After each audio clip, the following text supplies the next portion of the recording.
Acid base and salt का ये 5th part आ गया है हमारा वीडियो में, हमारे चैनल में 5th पार्ट का वीडियो, जिसमें हम न्यूट्रलाइजेशन रिएक्शन कवर करने वाले हैं। Neutralization reaction acid base and salt का 5th पार्ट है। देखिए न्यूट्रलाइजेशन रिएक्शन है क्या। न्यूट्रलाइजेशन रिएक्शन वैसा रिएक्शन है जिसमें क्या होता है, एसिड और बेस रिएक्ट करता है तो सॉल्ट एंड वाटर बनता है। हमने एसिड पढ़ा दिया, बेस पढ़ा दिया, अब न्यूट्रलाइजेशन रिएक्शन पढ़ा रहे हैं। क्या होता है जिसमें एसिड और बेस रिएक्ट करता है, एसिड और बेस रिएक्ट किया यानी कि रिएक्शन किया एसिड और बेस, तो सॉल्ट एंड वाटर बना। समझिए, केमिस्ट्री में जब भी हम रिएक्शन लिखते हैं, इधर जो रिएक्ट कर रहा है उसको हम जो सबस्टांस रिएक्ट कर रहा है उसको हम प्लस से डिनोट करते हैं। जैसे एसिड और बेस दो सबस्टांस रिएक्ट कर रहा है, दोनों को हमने प्लस से दिखा दिया। रिएक्ट करने के बाद जो प्रोडक्ट बन रहा है उसको हम लोग एरो से दिखाते हैं। ये क्या है, एक तरह का इक्वेशन है, केमिकल इक्वेशन। केमिस्ट्री में केमिकल इक्वेशन, मैथ में आप लोग इक्वेशन पढ़ते हैं, वो हम क्या करते हैं इक्वल टू से मैथ में दिखाते हैं। वही काम यहाँ पे भी है, लेकिन इक्वल टू के जगह पे हम क्या करते हैं, एरो का यूज करते हैं। ये क्या है, इसको और इक्वेशन जो बनता है उसको केमिकल इक्वेशन कहते हैं। तो ये क्या है, न्यूट्रलाइजेशन रिएक्शन है। कौन सा रिएक्शन है, न्यूट्रलाइजेशन रिएक्शन। इसमें क्या होता है, एसिड और बेस रिएक्ट करते हैं तो सॉल्ट एंड वाटर बनते हैं। हम सॉल्ट डिसिप्लिन पढ़ना है और सॉल्ट एंड वाटर बनता है, यानी कि वैसा रिएक्शन जिसमें सॉल्ट एंड वाटर बने। And the reaction in which acid reacts with base and form salt and water is called neutralization reaction. Definition आपके बोर्ड पर है, देखिए। Neutralization reaction in which acid react with base, acid base के साथ react करता है और बनाता है सॉल्ट एंड वाटर। सिंपल बात है, कोई कंफ्यूजन होना नहीं, एसिड बेस रिएक्ट करेगा, सॉल्ट एंड वाटर बनेगा। अब इसमें आपको एग्जांपल के थ्रू समझाएंगे तो आप अच्छे से समझिएगा, ठीक है ना। और जो सॉल्ट बना है न्यूट्रलाइजेशन रिएक्शन में, और कैसा सॉल्ट बनेगा वो कैसे डिपेंड करेगा, जो सॉल्ट यहाँ बन रहा है वो कौन सॉल्ट बनेगा, कैसा सॉल्ट बनेगा, वो डिपेंड करेगा कि कौन सा एसिड और बेस रिएक्ट किया है। कौन सा एसिड और बेस रिएक्ट किया है उस हिसाब से हमारा सॉल्ट का फॉर्मेशन होगा। और वाटर तो वाटर बनेगा ही, हमेशा वाटर बनेगा, लेकिन सॉल्ट अलग अलग रह सकते हैं। हमने आपको पढ़ाया पहले भी, आप हमारी वीडियोस नहीं देखे होंगे तब हो सकता है आप नहीं सीखे होंगे। हमने पढ़ाया है कि वाटर का फॉर्मूला H2O होता है, सॉल्ट का फॉर्मूला, कॉमन सॉल्ट का, वहां हमने सॉल्ट भी बताया था और कॉमन सॉल्ट भी बताया था, उसका फॉर्मूला NaCl होता है। ये चूंकि कॉमन सॉल्ट है जब, लेकिन यहाँ पे जो सॉल्ट बनेगा ये कॉमन सॉल्ट भी बन सकता है या दूसरे तरह के सॉल्ट भी बन सकते हैं। अब ये दूसरे तरह के सॉल्ट कौन सॉल्ट बनेंगे वो कब डिपेंड करेगा, वो किस पे डिपेंड करेगा, कौन सा एसिड और कौन सा बेस हमने यूज किया है, उस हिसाब से NaCl, सोडियम क्लोराइड यहाँ पे होता है NaCl का, ये भी मैंने बताया था। यहाँ पे अगर हम दूसरा एसिड और कोई बेस एसिड लेंगे उस हिसाब से बहुत सारे सॉल्ट है, बहुत तरह के सॉल्ट है, उस हिसाब से सॉल्ट का फॉर्मेशन होगा। लेकिन वाटर तो हमेशा वाटर ही रहेगा, जिसका फॉर्मूला H2O मैं बता चुका हूँ, फॉर्मूला H2O में बता चुका हूँ। अब आप एग्जाम्पल के थ्रू समझेंगे तो ज़्यादा बेटर समझ में आएगा। HCl का नाम सुना है, नहीं सुना है? देखिए हमने पढ़ाया है एसिड वाले पार्ट में, हमने पढ़ाया है एसिड का कौन सा पार्ट था, पार्ट 3 था एसिड का। वहाँ पे हमने mineral acid, strong acid, weak acid, dilute acid, पूरा कंसेप्ट आपको दे दिया है। वो आप समझ जाइएगा तो बिल्कुल कहीं परेशानी नहीं होगी आपको acid base and salt chapter में। फिर भी अगर नहीं देखे तो कोई बात नहीं, आप देख लीजिए और से। अब देखिए यहाँ पे हमें क्या लेते हैं, एसिड नाम है हाइड्रोक्लोरिक एसिड। ये मिनरल एसिड है, एसिड वाले मैंने पढ़ाया, जो एसिड वाला देखे होंगे और याद किए होंगे इसका फॉर्मूला और समझे होंगे हाइड्रोक्लोरिक एसिड मिनरल एसिड है क्या है, तो आप आसानी समझ जाएंगे कि हाइड्रोक्लोरिक एसिड क्या है, मिनरल एसिड है। इसका फॉर्मूला हमने क्या बताया था, HCl, इसका फॉर्मूला मैंने बताया था। बोलो बताया था कि नहीं बताया था, आप देखे होंगे तो। हाइड्रोक्लोरिक एसिड HCl, एक एसिड मैंने लिया, न्यूट्रलाइजेशन रिएक्शन में क्या होता है बोलो, acid plus base salt and water. अभी तो लिखा यार acid plus base salt and water, तो एक एसिड का मैंने एग्जांपल लिया, प्लस एक बेस का एग्जांपल ले रहे हैं। ये एकदम सर्वप्रथम मैंने बताया था हाइड्रोक्लोरिक एसिड, सर्वप्रथम hydrochloric acid, super most hydrochloric acid. एक और जो फर्स्ट बेस मैंने बताया था वो था सोडियम हाइड्रोक्साइड,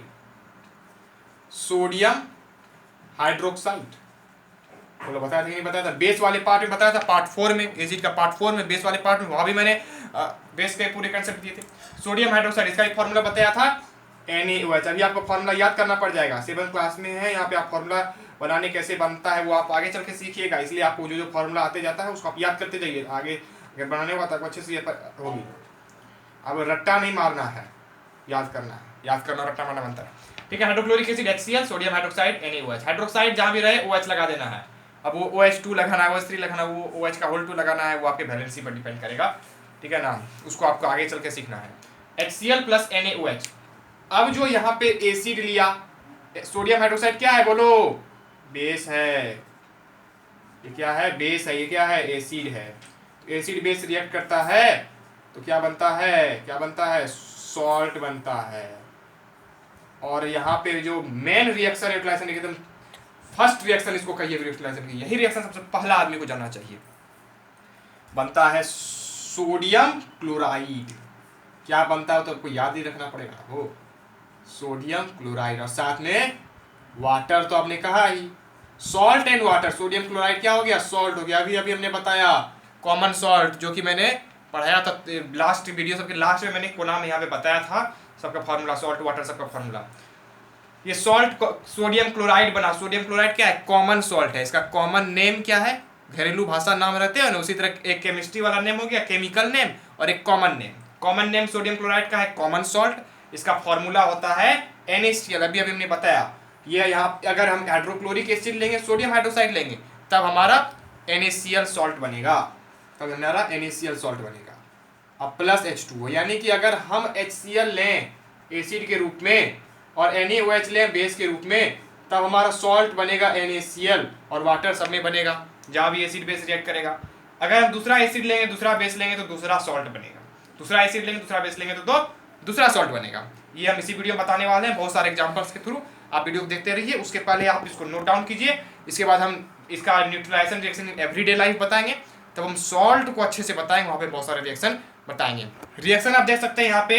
एक चीज़ अगर आप समझना चाहें, याद अगर करने का कुछ तरीका हो, मतलब यहाँ पे इसी तरह से रिएक्शन किस प्रकार से होता है, HCl plus NaOH junior class में है, इसलिए आपको थोड़ा सब आसान तरीका बताया जा रहा है। ऐसे तो तरीका है ऐसे तरीका आपको कैसे कैसे रिएक्शन होता है, रिएक्शन कैसे कैसे होता है वो तो आप 9-10 में जाइएगा। अभी देखिए HCl प्लस NaOH, यहाँ से क्या हो रहा है? NaCl बन रहा है, ये NaCl यहाँ बन रहा है, और यहाँ पे देखिए यहाँ क्या बच गया? HOH जो है वाटर का, H2O का H, ऐसे OH, ये जो है आपका स्ट्रक्चर भी है। HOH मतलब दो हाइड्रोजन, देखिए दो हाइड्रोजन एक ऑक्सीजन, यानी कि HOH जहां भी रहे, HOH मतलब क्या होगा? H2, जो कि यहाँ पे आपको दिख रहा है। Neutralization reaction in everyday life. Neutralization का हमको एवरीडे लाइफ में भी बहुत सारा यूज होता है, यानी कि इस न्यूट्रलाइजेशन रिएक्शन से जो हमारा रिएक्शन न्यूट्रलाइजेशन का यूज होता है। न्यूट्रलाइजेशन मतलब एसिड बेस से सॉल्ट एंड वाटर बनना, इसका एवरीडे लाइफ में यूज होता है। कैसे यूज होता है अभी एग्जाम बताएंगे। इनडाइजेशन, ठीक है, ये पहला है, आपको पहला पढ़ना है इनडाइजेशन। इनडाइजेशन में हम कैसे न्यूट्रलाइजेशन रिएक्शन का यूज करते हैं, देखिए इनडाइजेशन क्या होता है। इनडाइजेशन समझना है आपको, इसके लिए आपको समझिए कि हमने आपने चैप्टर 2 में पढ़ा, न्यूट्रिशन इन एनिमल में आपने डाइजेशन पढ़ा, ह्यूमन बीइंग में डाइजेशन कैसे होता है हमारे शरीर में। तो वहां पे आपने क्या पढ़ा कि हमारा जो स्टोमक है, डाइजेशन में हमारा स्टोमक क्या करता है? हाइड्रोक्लोरिक एसिड प्रोड्यूस करता है। डाइजेशन में हमारा स्टोमक हाइड्रोक्लोरिक एसिड प्रोड्यूस करता है। हाइड्रोक्लोरिक एसिड हम जानते हैं, हाइड्रोक्लोरिक एसिड मतलब HCl है, फॉर्मूला याद रखना है, हाइड्रोक्लोरिक एसिड HCl। क्योंकि हाइड्रोक्लोरिक एसिड क्या है? एसिड है। अब एसिड है तो हमने एसिड वाले पार्ट में पढ़ाया था कि एसिड क्या होता है? कोरोसिव इन नेचर होता है, कोरोसिव इन नेचर होता है। लेकिन ये भी बताया सभी एसिड कोरोसिव इन नेचर नहीं थे। अरे आप देख लीजिए वहाँ पे जाके, यार मैंने एवरीडे लाइफ में नींबू इस समय भी एसिड बताया था, नींबू मैंगो इस समय भी एसिड बताया था, लेकिन वो सब कोरोसिव नेचर नहीं है। जो डाइल्यूट है, कंसंट्रेटेड है, डाइल्यूट नहीं है कोरोसिव, कंसंट्रेटेड कोरोसिव है। तो अब वो आप देखे होंगे। अभी यहाँ पे मैं बता रहा हूँ कि HCl जो एसिड है, अब हमारा स्टोमक क्या प्रोड्यूस करता है? HCl प्रोड्यूस करता है डाइजेशन के लिए, डाइजेशन ऑफ फूड के लिए। अब बिना स्टोमक को हार्म किए हमारा HCl वहाँ प्रोड्यूस होता है। लेकिन कभी कभी अगर हमारे स्टोमक में ज़्यादा HCl प्रोड्यूस हो जाए कोई भी कारण से, क्या कारण हो सकता है? आप ज़्यादा खाना खा लीजिएगा तो हो सकता है कि उस फूड को ज़्यादा खाना को डाइजेस्ट करने के लिए ज़्यादा HCl प्रोड्यूस होगा। अब ज्यादा HCl प्रोड्यूस होगा ओवर हीटिंग के कारण, तो वो जो एक्सेस एसिड है, ज्यादा एसिड है हमारे स्टोमक में, वो क्या करेगा, इनडाइजेशन काउज करेगा, इनडाइजेशन काउज करेगा। और वो इनडाइजेशन क्या करेगा, इनडाइजेशन में क्या होता है, स्टोमक पेन हो जाता है, पेट में स्टोमक में पेन दर्द हो जाता है और इरिटेशन काउज हो जाता है, मतलब वो पर्सन जो है एसिड में बहुत ज्यादा एक्सेस एसिड हो जाता है और वह एसिडिटी से सफर करने लगता है। किससे ग्रसित हो जाता है, एसिडिटी, नाम सुने होंगे एसिडिटी का। बहुत ज्यादा अगर इस एसिड में स्टोमक में एसिड आ जाए बहुत ज्यादा खाना खाइएगा तो हो सकता है बहुत ज्यादा फूड को डाइजेस्ट करने के लिए बहुत ज्यादा HCl प्रोड्यूस होगा, जिससे कि आधा ज्यादा एसिड हो जाएगा आपके स्टोमक में, जो आपको पेन और इरिटेशन काउज करेगा, जिससे कि क्या होगा, आपको आप एसिडिटी से सफर कीजिएगा, एसिडिटी। अब इस इनडाइजेशन को काउज करने के लिए इस इनडाइजेशन को क्यूर करने के लिए, इसको कैसे ठीक करें, इनडाइजेशन जो हमने एसिडिटी हो गया, अब इसको क्यूर करने के लिए, ठीक करने के लिए, और हम पेन से रिलीफ किस प्रकार से पा सकते हैं, उसके लिए हम क्या लेते हैं, क्या लेते हैं, एसिड, हम एसिड एंटा एसिड लेते हैं, एंटा एसिड लेते हैं, एंटासिड्स, ठीक है। एसिड बहुत हो गया, यानी कि एसिड को खत्म करना है, एसिड को खत्म करना है, एंटी प्लस एसिड, एंटा एसिड। कोई भी चीज है, वायरस, एंटीवायरस, एंटीवायरस, वायरस, ये बायोलॉजिकल वायरस नहीं, ये कंप्यूटर वाला वायरस में बात कर रहा हूँ। वायरस, एंटीवायरस, यानी कि वायरस को खत्म करने के लिए क्या लगता है, एंटीवायरस। उसी प्रकार से एसिड को खत्म करने के लिए एंटी एसिड, जिसको एंटा एसिड कहते हैं। एसिड ही ना हमारे स्टोमक में बढ़ गया, उसको कम करना है, हटाना है, तो एंटा एसिड हम लोग लेते हैं। एंटा एसिड, बहुत सारे एंटा एसिड है। कौन कौन एंटा एसिड है, कुछ का मैं नाम लिख रहा हूँ। जैसे है एक बेकिंग सोडा, बेकिंग सोडा एक एंटा एसिड है, एंटा एसिड है, ठीक है। दूसरा है मिल्क ऑफ मैग्नीशिया, दूसरा है milk of magnesia. Baking soda common name है, घरेलू नाम। इसका केमिकल नेम, यानी कि केमिस्ट्री वाला नेम, केमिकल नेम क्या है, हमने बताया है, सोडियम बाइकार्बोनेट। इसको आप दूसरा नाम भी कह सकते हैं, बाय के जगह हाइड्रोजन यूज करते हैं, जहां भी बाय फॉर्मूला में रहे वहां हाइड्रोजन यूज करते हैं, तो सोडियम हाइड्रोजन कार्बोनेट। दूसरा मिल्क ऑफ मैग्नीशिया, इसका केमिकल नेम है मैग्नीशियम हाइड्रोक्साइड। अब एसिड को खत्म करना है, एसिड को खत्म करने के लिए बेस ही आएगा। क्यों, हमने पढ़ा acid plus base, salt plus water, H2O water. Acid को खत्म करना है तो कौन आएगा, बेस आएगा। जितने भी एंटा एसिड आप देख रहे हैं ये सभी बेस हैं। बेस वाले पार्ट में, पार्ट 4 में मैंने इसका नाम भी बताया है। बेकिंग एसिड मैंने लिख दिया है यहाँ पे, बेकिंग सोडा होगा, मैंने गलती से बेकिंग एसिड लिख दिया, very sorry for it. Baking soda होगा यहाँ, बेकिंग सोडा बोला लेकिन गलती से लिखा गया, तो कोई बात नहीं। बेकिंग सोडा, सोडियम बाइकार्बोनेट या सोडियम हाइड्रोजन कार्बोनेट, ये सब क्या है, एंटा एसिड। ये क्या है, ये सभी एंटा एसिड क्या है, बेस है, बेस है। और यहाँ पे क्या करेगा, बहुत सारे एसिड से ये रिएक्ट करके सॉल्ट और वाटर बना देगा, और सॉल्ट और वाटर बनेगा तो हमको रिलीफ मिल जाएगा, हम एसिडिटी से रिलीफ पा लेंगे, एसिडिटी कम हो जाएगा। ये था क्या, इंडाइजेशन को क्यूर करने का तरीका। क्यूर करने का तरीका, बेकिंग सोडा का घोल बना के पी लेंगे तो ये बेकिंग सोडा क्या है, बेस है, तो ये बेस एसिड के साथ रिएक्ट करके सॉल्ट और वाटर बना देगा, हम क्यूर हो जाएंगे। मिल्क ऑफ मैग्नीशिया क्या है, मिल्क ऑफ मैग्नीशिया बेस है, ये बेस एसिड के साथ रिएक्ट करके सॉल्ट एंड वाटर बना देगा तो हम क्यूर हो जाएंगे। इस प्रकार से इंडाइजेशन में जिसमें एसिडिटी होता है उसे हम आसानी से क्यूर हो सकते हैं। ये न्यूट्रलाइजेशन का यूज हुआ कि नहीं हुआ। न्यूट्रलाइजेशन का दूसरा यूज है एंट स्टिंग, एंट के स्टिंग में से, एंट का स्टिंग मतलब एंट जहां से काटता है वो स्टिंग उसका, उसमें क्या होता है, जब एंट यानी कि चींटी काटता है, वो स्टिंग ऑफ एंट जहां से वो काटता है, स्टिंग जहां से वो काटता है उस जगह से आपके जो स्किन है उसमें आपको अपना स्टिंग घुसाता है, जिस तरह जहां से काटता है, जैसे ये एंट है, इसको इसमें काटेगा तो जिससे काटेगा नहीं इसको स्टिंग कहते हैं। तो एंट का जो स्टिंग है, एंट के स्टिंग में एक एसिड रहता है, एंट्स के स्टिंग में कोमा देखिए ऐसे, इसका मतलब एंट का स्टिंग होगी। एंट के स्टिंग में एक एसिड रहता है, उस एसिड का नाम है फॉर्मिक एसिड। फॉर्मिक एसिड, इसका फॉर्मूला मैंने बता दिया है एसिड वाले पार्ट में, फॉर्मूला फिर से बता देता हूँ, HCOOH होता है। फॉर्मूला की अभी जरूरत नहीं है। अब जानिए एंट के स्टिंग में क्या होता है, फॉर्मिक एसिड होता है। जैसे ही वो एंट काटता है, चींटी काटता है, तो हमको क्या होता है, आपको क्या होता है, आप जानते हैं चींटी काटते हैं तो क्या होता है, बताने की जरूरत है नहीं। तो चींटी काटने से हमको जो है पेन होता है। अब कोई भी चींटी काटेगा किसी व्यक्ति को तो बाइट करेगा तो एक क्या करेगा, एसिड मेरे शरीर में डाल देगा, हमारे स्किन में क्या इंजेक्ट कर देगा, इंजेक्ट क्या कर देगा, एन एसिड, एक एसिडिक लिक्विड, एक एसिडिक लिक्विड को इंजेक्ट कर देगा, ठीक है ना। अब वो एसिड हमारे स्किन में चला गया तो एसिड जैसा बिहेवियर करने लगेगा। अब उस एसिड से हमको बर्निंग पेन होगा, बर्निंग पेन, क्योंकि एसिड क्या होता है, कोरोसिव नेचर होता है, तो ये बर्निंग पेन होगा। अब इससे हम कैसे छुटकारा पाएं, एसिड आ गया है अपना काम करने के लिए, इसको हमको छुटकारा पाने के लिए क्या करना पड़ेगा, बेस लेना पड़ेगा। एसिड को एंटी एसिड लेना पड़ेगा। एंटी एसिड मतलब एंटी एसिड मतलब बेस। एसिड को अगर आ गया है तो उसको हमको बेस लेके दोनों को न्यूट्रलाइज कर देगा तो सॉल्ट एंड वाटर बन जाएगा।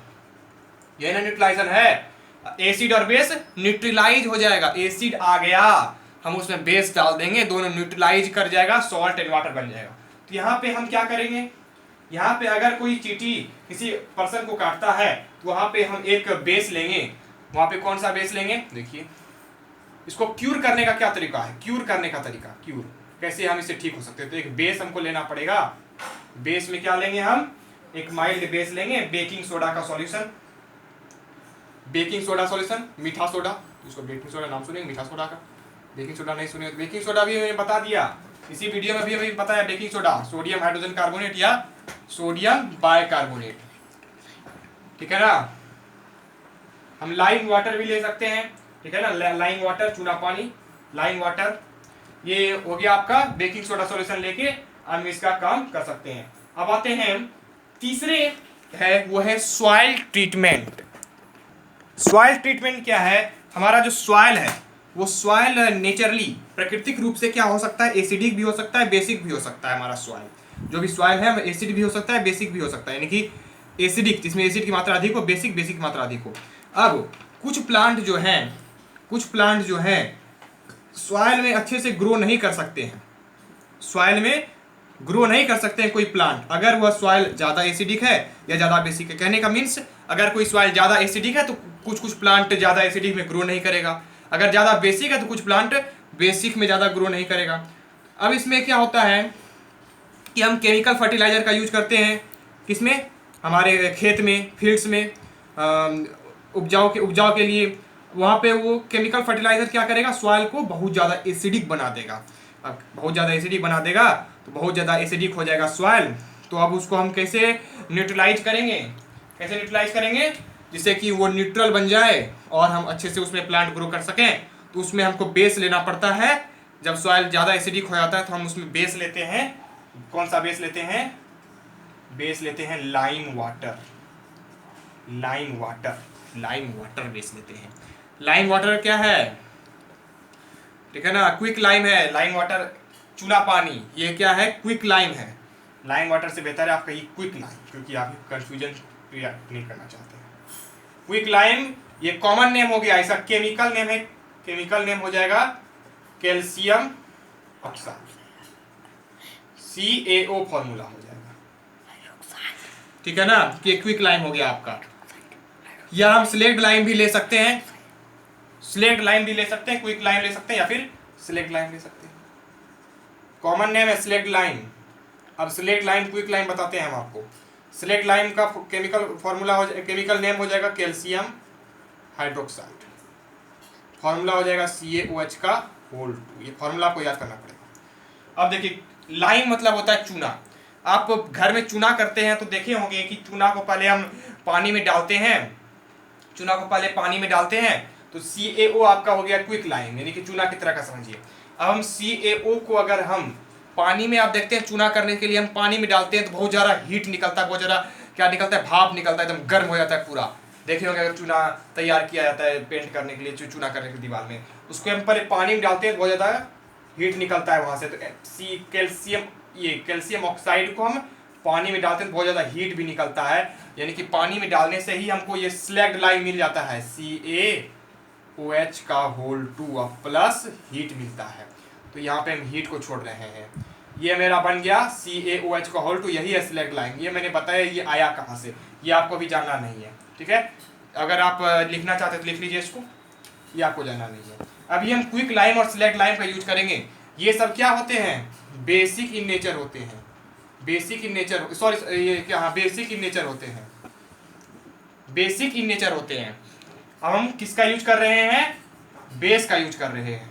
काहे यूज कर रहे हैं, अगर सॉइल बहुत ज्यादा एसिडिक हो गया है तो, बहुत ज्यादा सॉइल एसिडिक हो गया है तो हम बेस का यूज किए, यहाँ मैंने बेस लिख दिया, यहाँ मिटा देते हैं, बेस का यूज किए तो एसिड बेस क्या हो गया, न्यूट्रलाइज हो गया और हमारा सॉइल न्यूट्रल हो गया। दूसरा कंडीशन हो सकता है हमारा सॉइल कैसा हो जाए, बहुत ज्यादा बेसिक हो जाए, सॉइल कैसा हो जाए, बहुत ज्यादा बेसिक हो जाए, तब हम उसमें एसिड डालते हैं। एसिड में हम क्या डाल सकते हैं, मैन्यू डाल सकते हैं, कंपोस्ट डाल सकते हैं, ये सब आप फर्टिलाइजर है। हमने अभी बताया इसके पहले कि सॉइल एसिड कब होगा, जब उसमें केमिकल फर्टिलाइजर का यूज करेंगे, उससे एसिड हो जाता है। हम बहुत ज़्यादा यूज करते हैं तब एसिड हो जाता है, कम यूज करेंगे तो एसिड नहीं होगा। तो बेसिक है तो हम एसिड यहाँ पे केमिकल फर्टिलाइजर का यूज कर सकते हैं, जिससे कि वो बेसिक को न्यूट्रलाइज करके न्यूट्रल बना देगा। ये सब एसिड है, बेसिक को न्यूट्रल बना देगा। चौथा है फैक्ट्री वेस्टेज, यानी कि फैक्ट्री में जो वेस्ट निकलता है। अब जो वेस्ट सबस्टांस जो बहुत सारे फैक्ट्री से डिस्चार्ज होता है उसमें एसिड रहता है, जो वेस्ट सबस्टांस फैक्ट्री से निकलता है उसमें एसिड रहता है। अगर उसको, उस सबस्टांस को अगर बिना ट्रीट किए, फैक्ट्री के वेस्ट को अगर बिना ट्रीट किए अगर हम वाटर में उसको डाल देते हैं, जैसा कि हो रहा है अभी, जैसे प्रदूषण भी हो रहा है कि फैक्ट्री के वेस्ट को हम बिना उसमें ट्रीटमेंट किए हम डायरेक्ट वाटर में डाल देते हैं, वाटर बॉडीज में, नदियों में डाल देते हैं, लेक्स में, रिवर्स में, ये सब डाल देते हैं। तो वो जो एसिड उसमें प्रेजेंट रहता है फैक्ट्री के वेस्ट में, वो एसिड पानी में रहने वाले जीव जंतुओं को मार देता है। जैसे फिश हो गए, एक्वाटिक एनिमल जितने भी वाटर में रहते हैं, नदियों में रहते हैं, वह एसिड उसको मार देता है। तो एसिड का जो एसिडिक फैक्ट्री वेस्ट है, क्या है, एसिडिक फैक्ट्री वेस्ट है। यानी कि फैक्ट्री वेस्ट कैसा है, एसिडिक इन नेचर का, चलिए लिख नहीं रहा, एसिडिक फैक्ट्री वेस्ट है। उस एसिडिक फैक्ट्री वेस्ट को हम क्या करते हैं, उसको हमको ट्रीट करना पड़ेगा, यानी कि उसको न्यूट्रल बनाना पड़ेगा। न्यूट्रल कैसे बना सकते हैं, बेस डालना पड़ेगा, बेस डालना पड़ेगा। एसिडिक वेस्ट को हम, जो एसिडिक वेस्ट है उसको हमको बेस डालेंगे तभी ना वो न्यूट्रल बन जाएगा। बेस डालने के लिए उसको बेस से ट्रीट करना पड़ेगा, उसका ट्रीटमेंट करना पड़ेगा, और बेस के साथ जब हम ट्रीटमेंट करेंगे तो वो न्यूट्रलाइज हो जाएगा और तब न्यूट्रल बन जाएगा। न्यूट्रलाइजेशन के द्वारा वो न्यूट्रल बन जाएगा, तब हम उसको वाटर बॉडीज में डालेंगे तो कोई हानि नहीं होगी। लेकिन ऐसा ट्रीटमेंट हो नहीं रहा है आजकल, जिस कारण से प्रदूषण हो रहे हैं। अब बात करते हैं सॉल्ट पे। अभी आपने पढ़ा सॉल्ट क्या है। सॉल्ट वैसा सब्सटेंस है जो एसिड और बेस रिएक्ट करता है तो बनता है, यानी कि सॉल्ट वैसा सब्सटेंस है जो एसिड और बेस के रिएक्शन से बनता है। देखिए आपने देखा था एसिड और बेस अगर रिएक्ट कर रहा था तो सॉल्ट प्लस वाटर बन रहा था ना, तो सॉल्ट क्या हो गया, वैसा सब्सटेंस हो गया जो एसिड और बेस के रिएक्शन के कारण बनता है। सॉल्ट वैसा सब्सटेंस हो गया जो एसिड और बेस के रिएक्शन के कारण बनता है। अब हम यहाँ पे बहुत सारे एग्जांपल्स देंगे सॉल्ट के और कुछ टाइप्स भी बताएंगे। सॉल्ट में रिएक्शन जानने के लिए, एसिड बेस से हमको जो सॉल्ट वाटर बनता है उसको रिएक्शन जानने के लिए, यानी कि न्यूट्रलाइजेशन का रिएक्शन जानने के लिए पहले आपको जानना पड़ेगा कि सॉल्ट्स फॉर्म्ड बाय, यानी कि हाइड्रोक्लोरिक एसिड, यानी कि अगर हम ये सब ही एसिड लेते हैं, ये सभी अगर हम एसिड लेते हैं तब जो सॉल्ट बनेगा वो कैसा सॉल्ट बनेगा। अगर हम हाइड्रोक्लोरिक एसिड से किसी भी बेस का जिस भी बेस का रिएक्शन कराते हैं तो क्लोराइड सॉल्ट बनेगा। कैसा सॉल्ट बनेगा, क्लोराइड सॉल्ट बनेगा। कहने का मीन्स उस सॉल्ट के नाम के अंत में क्लोरीड लगा रहेगा, क्लोराइड लगा रहेगा। किसी भी बेस से अगर हम हाइड्रोक्लोरिक एसिड का रिएक्शन कराएं तब जो सॉल्ट बनेगा उसके नाम के लास्ट में क्लोराइड लगा रहेगा। इसका हाइड्रोक्लोरिक एसिड का फॉर्मूला होता है HCl। इसको आप नोट डाउन कर लीजिएगा पॉज करके, जब हम पूरा समझा देंगे, क्योंकि ये फॉर्मूला बहुत इंपॉर्टेंट है, हम रिएक्शन करके दिखाएंगे। तो दूसरा है किसी भी सल्फ्यूरिक एसिड, ये एसिड है। सल्फ्यूरिक एसिड किसी भी बेस के साथ अगर रिएक्शन करे, सल्फ्यूरिक एसिड किसी भी बेस के साथ अगर रिएक्शन करे तो जो सॉल्ट बनेगा उसके लास्ट में सल्फेट रहेगा, उसके लास्ट में सल्फेट रहेगा। तीसरा है सल्फ्यूरिक एसिड का फॉर्मूला हो गया H2SO4। तीसरा है नाइट्रिक एसिड। नाइट्रिक एसिड किसी भी बेस के साथ रिएक्शन करे, नाइट्रिक एसिड किसी भी बेस के साथ रिएक्शन करे तब जो सॉल्ट बनेगा तो उसके लास्ट में रहेगा नाइट्रेट, ये रहेगा ही रहेगा। नाइट्रिक एसिड का फॉर्मूला हो गया HNO3।